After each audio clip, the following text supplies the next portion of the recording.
Hello. ആ, എന്തൊക്കെയുണ്ട് ഉറുപ്പേട്ടാ? ശരി, അപ്പൊ വൈകിട്ട് കാണാം. ഓ, ഞാൻ കുറച്ചു ദിവസം കൂടി ഇല്ലായിരുന്നു, ഒന്ന് മദ്രാസ് വരെ പോയിരുന്നു. ഞാനൊന്ന് അങ്ങോട്ട് ചെല്ലട്ടെ. അവിടെങ്ങും ആരുമില്ല. ഇന്നലെ പോയതാ, ഇതുവരെ മടങ്ങിയെത്തിയിട്ടില്ല. ആരുമില്ലേ? ആ, എങ്ങോട്ട് പോകണമെന്ന് വല്ലതും പറഞ്ഞു? ആ, മുത്തശ്ശിക്ക് സുഖമില്ലെന്നോ സീരിയസ് ആണെന്നൊക്കെ പറയുന്നത് കേട്ടു. പറയുമ്പോ വിഷുവിന് വേറൊന്നും തോന്നരുത്. കുറച്ച് ദിവസമായി ഇവിടെ നടക്കുന്ന കാര്യങ്ങളൊക്കെ അല്പം പെശക. നിങ്ങളുടെ വീടിന്റെ മുൻപിലുള്ള മുറിയിലെ ഏതോ ഒരു അലവലാതിയെ കയറ്റി താമസിപ്പിച്ചിരിക്കുക. കണ്ടാലേ അറിയാം അവൻ ആള് ശരിയല്ലെന്ന്. ഇപ്പൊ അവനെയും കുട്ടിയാ നാട്ടിൽ പോയിരിക്കണം. നാട്ടുകാർ പലതും പറഞ്ഞു തുടങ്ങിയിട്ടുണ്ട്. ഇക്കണക്കിനാണെങ്കിൽ നിങ്ങൾ എനിക്ക് വീട് ഒഴിഞ്ഞു തരേണ്ടി വരും. നിങ്ങൾ ആളെ ഡീസന്റ് ആണെന്ന് തോന്നിയത് കൊണ്ടാ ഞാൻ വീട് വാടകയ്ക്ക് തന്നു. ഇത്തരം ചുറ്റിക്കളികൾക്ക് വീട് വാടകയ്ക്ക് തരാൻ എനിക്ക് ബുദ്ധിമുട്ടുണ്ട്.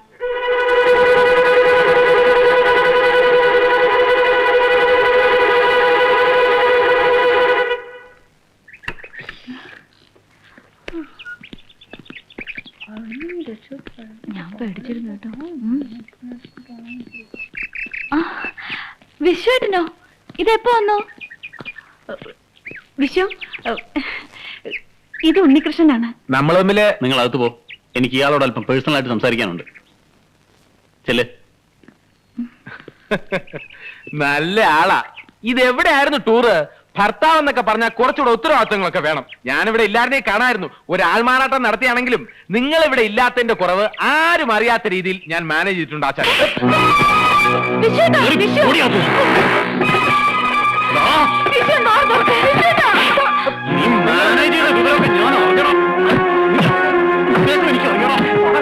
ഞാൻ പറയുന്നത്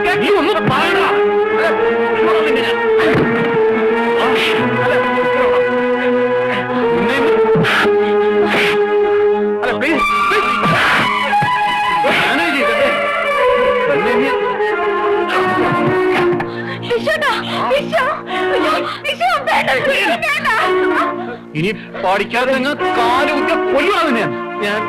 സിസ്റ്റർ പോവാ.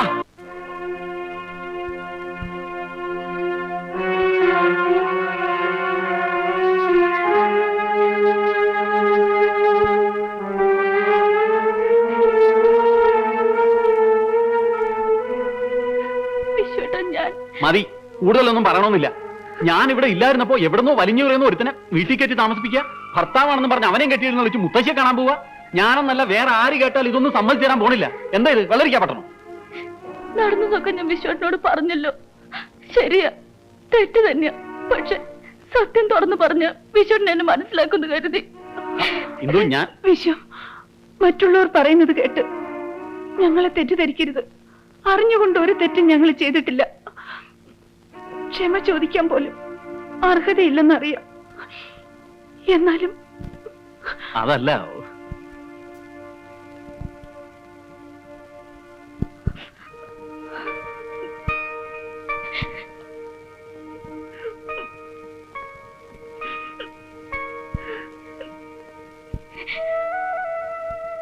അയ്യേ, എന്താ ഇത്?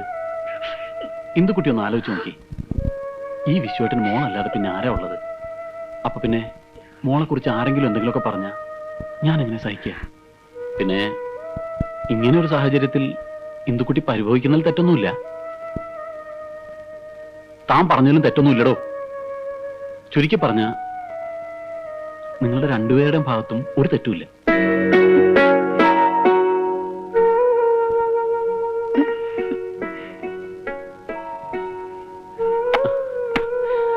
അതെ, ഒരു സന്തോഷ വാർത്തയായിട്ട് ഞാനിപ്പോൾ ലാൻഡ് ചെയ്തിരിക്കുന്നത്. മദ്രാസിൽ നിന്ന് ഫൈനാൻസ് എല്ലാം ശരിയായി. അടുത്ത് തന്നെ കസ്റ്റമേഴ്സിന്റെയും മറ്റുള്ളവരുടെയും എമൗണ്ട് നമ്മൾ സെറ്റിൽ ചെയ്യുന്നു, സ്റ്റേ വെക്കേറ്റ് ചെയ്ത് വാങ്ങുന്നു, ഇന്ദുമതി കൺസ്ട്രക്ഷൻസ് കംപ്ലീറ്റ് ചെയ്യുന്നു. എന്നിട്ട് അതിന്റെ ഏറ്റവും മുകളിലത്തെ നിലയില് mister Viswanathan, Mrs Indu Viswanathan, baby Anju Viswanathan, baby Sanju Viswanathan, baby Manju Viswanathan. അയ്യോ, അപ്പൊ പെൺകുട്ടികൾ മാത്രം മതിയോ? പോരാ, master Vinay Viswanathan, master Vineeth Viswanathan, master Vinu Viswanathan. അയ്യോ,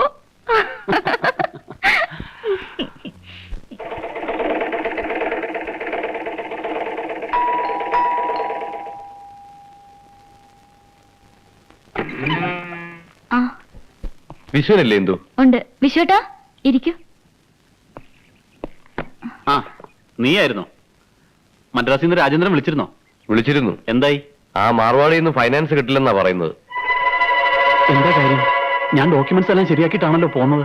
ഡോക്യുമെന്റ്സിന്റെ കാര്യത്തിൽ പ്രശ്നമൊന്നുമില്ല. സ്റ്റേ ഉള്ളൊരു പ്രോജക്റ്റിന് ഫൈനാൻസ് ചെയ്യാൻ അവർക്ക് ബുദ്ധിമുട്ടാണത്രേ. സ്റ്റേ ഉള്ള വിവരം അവരെങ്ങനെ അറിഞ്ഞു? ആരോ ഇവിടുന്ന് വിളിച്ച് മെസ്സേജ് കൊടുത്തിട്ടുള്ളതാ. എന്റെ ബലമായ സംശയം അവറാച്ചനാണെന്ന്.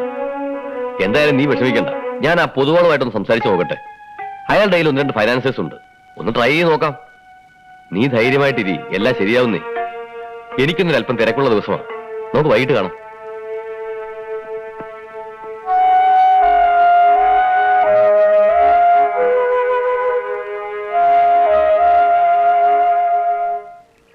ആ ഇടപാടിലോട്ട് തിരിഞ്ഞോളൂ. അങ്ങോട്ട് പോവില്ല. പോകാനുള്ളതല്ലേ ആട്ടോ? ഇത് പോവില്ല. ഓഹോ, എത്ര രൂപയായി? 5 രൂപ. വെച്ചോളൂ. ആ,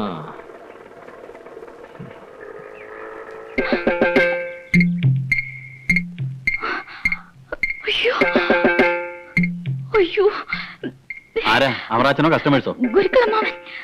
ഞാനിതൊരു പുള്ളിക്കാരൻ നേരിട്ട് കണ്ടിട്ടില്ല. അയ്യോ കാണാനോ? നല്ല കാര്യായി. ഉണ്ണികൃഷ്ണനിലെ വിശ്വാടൻ എന്നും പറഞ്ഞ്. എന്തു മോളെ? വിശ്വാസമില്ലേ മോളെ? ടൂറില്ല അമ്മാവ. 2 ദിവസം കഴിഞ്ഞേ വരൂ. ആ. ഇരിക്കമ്മാവ. ഇരിക്കാനൊന്നും സമയമില്ല. വക്കീലിനെ ഒന്ന് കണ്ടിട്ട് പോണ വഴിക്ക് ഇത്രടം വരെ ഒന്ന് കയറാമെന്ന് വെച്ചു. ഒരു സന്തോഷ വാർത്തയായിട്ടാണ് ഞാൻ വന്നിരിക്കണേ. ഗുരുക്കളമ്മാവന്റെ അന്നത്തെ നാടകം ശരിക്കും ഏറ്റു. അടുത്ത ആഴ്ച മുത്തശ്ശി ഇങ്ങോട്ട് വരണുണ്ട്. തറവാടൊഴികെ ബാക്കി എല്ലാ വസ്തുക്കളും വിൽക്കാൻ ഏർപ്പാട് ചെയ്ത് കഴിഞ്ഞു. കാശൊക്കെ വിശ്വനാഥന്റെ ബിസിനസ്സിനോ മറ്റോ കൊടുക്കാൻ പോണെന്നോ പറയുന്ന കേട്ടു. വിശ്വനാഥനെ അത്രക്കെങ്ങ് ബോധിച്ചിരിക്കണു. തൽക്കാലം നിങ്ങൾ ഇതൊന്നും അറിഞ്ഞതായിട്ട് മുത്തശ്ശിയോട് ഭാവിക്കണ്ട. അറിഞ്ഞത് എങ്ങനെയാണെന്ന് ചോദ്യം വരും. പരുങ്ങളിലാവണത് ഈ പാവം ഗുരുക്കളമ്മാവനാണേ. മുത്തശ്ശിയുടെ ക്രോസ് വിസ്താരത്തെ പറ്റി മോക്ക് അറിയാമല്ലോ. കാര്യങ്ങളൊക്കെ ഏർപ്പാടാക്കിയിട്ട് കാശിക്ക് പോണോന്നാണ് മുത്തശ്ശിയുടെ ഉദ്ദേശം. അതിനു മുമ്പ് മോളുടെയും വിശ്വനാഥന്റെയും കൂടെ ഒരു 3-4 ദിവസം കഴിയണോ അത്ര. ആരാറ്? അതാരുമില്ല. ആരുമില്ലാണ്ട് എങ്ങനെയാ തുമ്മലുണ്ടാവുക? ആ, ഞാൻ പറഞ്ഞില്ലേ. ലതയാണമ്മാവ. ആഹാ, മോക്ക് അടിക്കടി ഇങ്ങനെ തുമ്മലുണ്ടാകാറുണ്ടോ? എനിക്കോ? ആ, തുമ്മലോ? ആ, നീ ഭാഗത്ത് തുമ്മുന്നായിട്ടല്ലോ. മോക്ക് ഗുരുക്കളമ്മാവൻ രാഷ്നാദിപ്പൊടിയിൽ ചില പ്രത്യേക ചേരുവകൾ ചേർത്ത് ഒരു ചൂർണ്ണ ഉണ്ടാക്കി തരാം.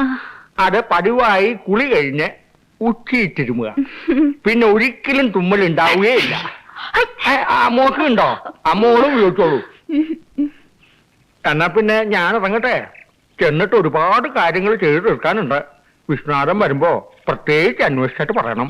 അമ്മാവനെ ഇന്ന് തന്നെ പോണോ? ഒരു 2 ദിവസം നിന്നിട്ട് പോയാ പോരെ? 2 അല്ല 4 ദിവസം നിൽക്കണമെന്ന് മനസ്സിൽ ആഗ്രഹമുണ്ട്. പക്ഷെ നടക്കില്ല. നാളെ പ്രമാണം രജിസ്റ്റർ ആക്കേണ്ട ചില നടപടികളൊക്കെ ഉണ്ട് തറവാട്ടിലെ.